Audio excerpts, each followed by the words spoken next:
आइए आज मानस सरिता में थोड़ी सी चर्चा हनुमान जी के विषय में।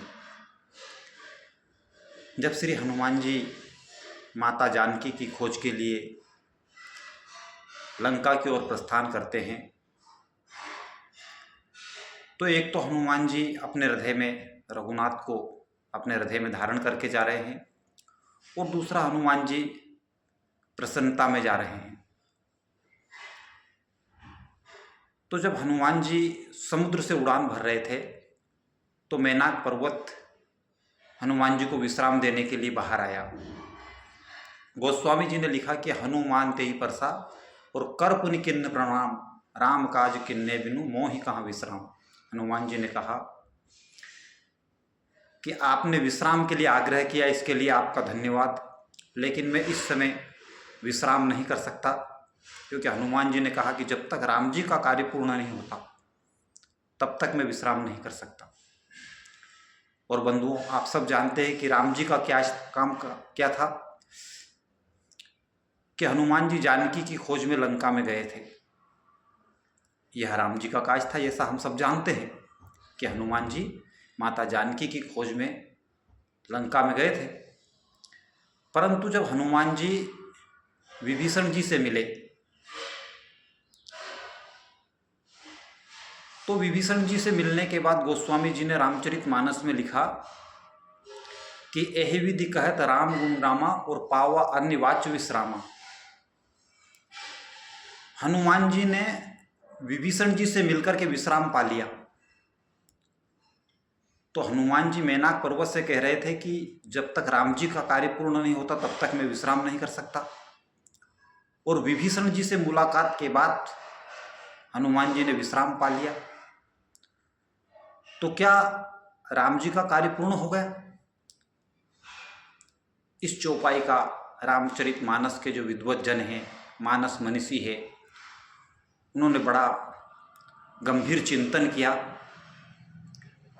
कि जब हनुमान जी माता जानकी की खोज में गए थे लंका में तो विभीषण जी से मिलकर विश्राम कैसे पा लिया? जब जानकी से भेंट हो जाती, माता जानकी से उनका मिलन हो जाता, तब जाके यदि ये चौपाई लिखते कि हनुमान जी ने विश्राम पा लिया तब तो ठीक रहता। लेकिन गोस्वामी जी ने तो यही लिख दिया कि पावा अन्य वाच्य विश्राम, हनुमान जी ने विश्राम पा लिया। इसका अभिप्राय ये है, विद्वज्जनों ने जब इसका चिंतन किया तो चिंतन करने के बाद इस नतीजे पर वो पहुँचे कि राम जी का काज माता जानकी की खोज नहीं था, क्योंकि माता जानकी का पता तो जटायु जी ने ही बता दिया था भगवान को कि प्रभु लंका का राजा रावण माता जानकी को हरण करके दक्षिण दिशा में ले गया है। तो ये पता तो राम जी को पहले से ही था। क्या जटायु की बात पर भगवान को विश्वास नहीं था? तो ये पता तो भगवान को पहले ही चल गया था कि जानकी लंका में है और रावण के साम्राज्य में कैद है। और दूसरा, संपाति ने बता दिया था कि मैं देखन तुम ना ही गिद्ध ही दृष्टि अपार।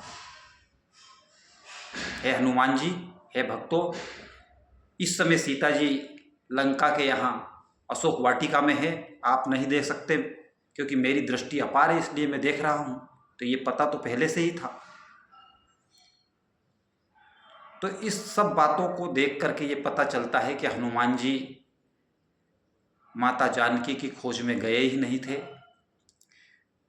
वो केवल और केवल भगवान के एक प्रिय भक्त जिनका नाम है हनुमान, जिनका नाम है विभीषण को रावण की कैद से बाहर निकाल करके और भगवान को शरणागति प्रदान करने के लिए गए थे।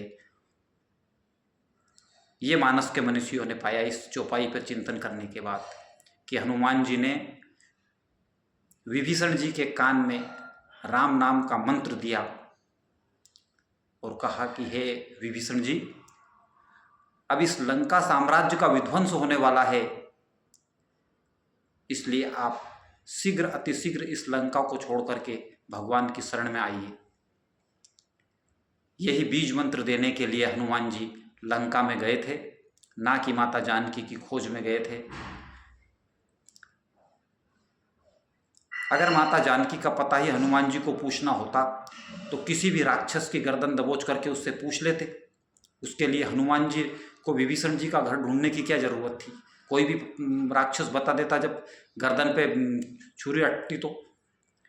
इसका अभिप्राय यह हुआ कि हनुमान जी भगवान के एक प्रिय भक्त विभीषण को बीज मंत्र देने के लिए लंका में गए थे और इसी कारण से विभीषण जी लंका को छोड़ करके भगवान की शरण में आए। यही उद्देश्य लंका में हनुमान जी का जाने का था। यह मानस का छोटा सा प्रसंग मैंने आपके सामने रखा। आपको यदि यह प्रसंग अच्छा लगा हो तो शेयर कीजिए और हमारा जो चैनल है उस चैनल को सब्सक्राइब कीजिए। जय सिया राम, जय श्री राम।